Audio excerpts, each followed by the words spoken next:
চলমান নানা বিষয়ে পররাষ্ট্র মন্ত্রণালয়ে ব্রিফ করছেন উপদেষ্টা মোহাম্মদ তৌহিদ হোসেন। সরাসরি চলে যাচ্ছে সেখানে।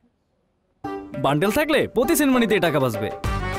বিকাশ সেনমানি বান্ডেল কিনে জিতুন প্রতি লেনদেনে।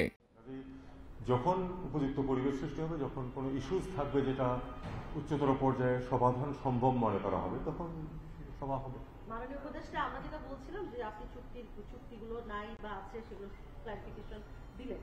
প্রশ্নটা হচ্ছে যে এই বিষয়গুলো আমরা বলছি যে মে মাসে গণমাধ্যমে এসছে, হঠাৎ করে অক্টোবরে এসে জিনিসগুলোকে আবার ক্লারিফাই করা হচ্ছে, বা এটার কি কারণ বলে আপনার মনে হয়?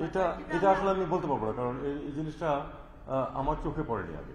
আমি তো ইনকিলাব করি না নর্মালি, তো আমার চোখে এটা পড়েনি না। অনেক সময় হয় যেটা পত্রিকা না পড়লেও সেটা চোখে আসে না। আসলে সব পত্রিকা তো পড়া সম্ভব না আমার পক্ষে। আমি তো সারাদিন পেলে আমার শুধু পত্রিকা পড়াতেই কেটে যাবে। তো এটা আমার নজরে আসেনি। এখন যেহেতু নজরে আনা হয়েছে, কাজে আমি এই সম্বন্ধে আমার মতামত আছে। জাতিসংঘের থেকে আমাদের শান্তিরক্ষী মিশন ত্যাগ করানো হচ্ছে এবং পুলিশের একটি কন্টিনজেন্ট পাঠিয়ে দেওয়া হচ্ছে, এবং অনেকে বলছে যে এই সিদ্ধান্ত জাতিসংঘ আগেই নিচ্ছিল, ওরা যেহেতু বলছিল বাজেট কমে গেছে, কিন্তু বাংলাদেশের থেকে আলোচনা হয়নি বলে এইভাবে পাঠানো হচ্ছে। সেই বিষয়ে না, এটা সঠিক নয়। আমরা বরং উল্লেখ করেছি যে যেহেতু একটি মিশন বন্ধ হয়ে গেছে মালিতে, সেখানে আমাদের একটা মেজর অংশ ছিল। সব ইউএন মিশনে তো সবার প্রতিনিধিত্ব থাকে না, কোনো কোনো দেশে একটু বেশি থাকে, যেমন মালিতে আমাদের বেশি ছিল।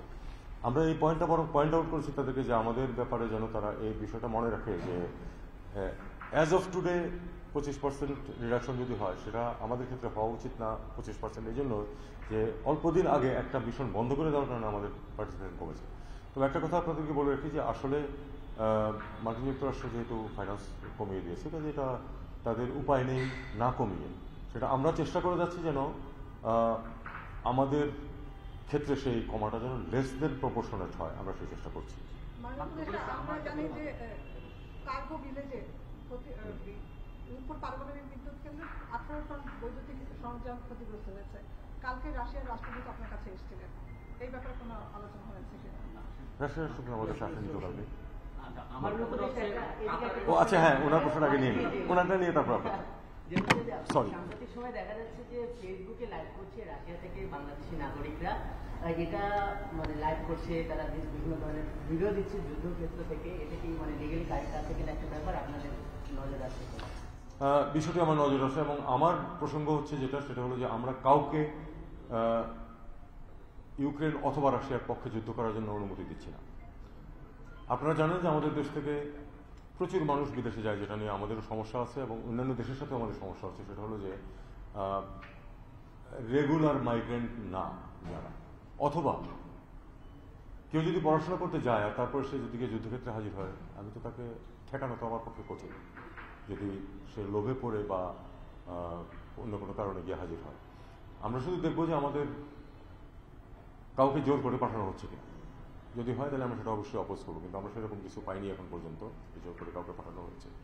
যদি কেউ নিয়ম ভঙ্গ করে চলে যায় যুদ্ধে তার লাভের কারণে মনে করে, সেক্ষেত্রে সেটা ঠেকানো আমার জন্য খুব কঠিন। আমরা ডিসকারেজ করবো অবশ্যই যে এই ধরনের কাজ যেন কেউ না করে। স্যার, আপনি চুক্তি পর্যালোচনার কথা বলছেন এগেইনস্ট ভারতের কাছে। এর ভিতরে একটা প্রত্যয় খুবই সবসময় আমাদের পলিটিশিয়ানরা বলে, দেশ বিরোধী চুক্তি। এই পর্যালোচনা করতে গিয়ে বাংলাদেশের স্বার্থ বিরোধী চুক্তির হার কেমন, এটা ফাইন্ড আউট করা গেছে?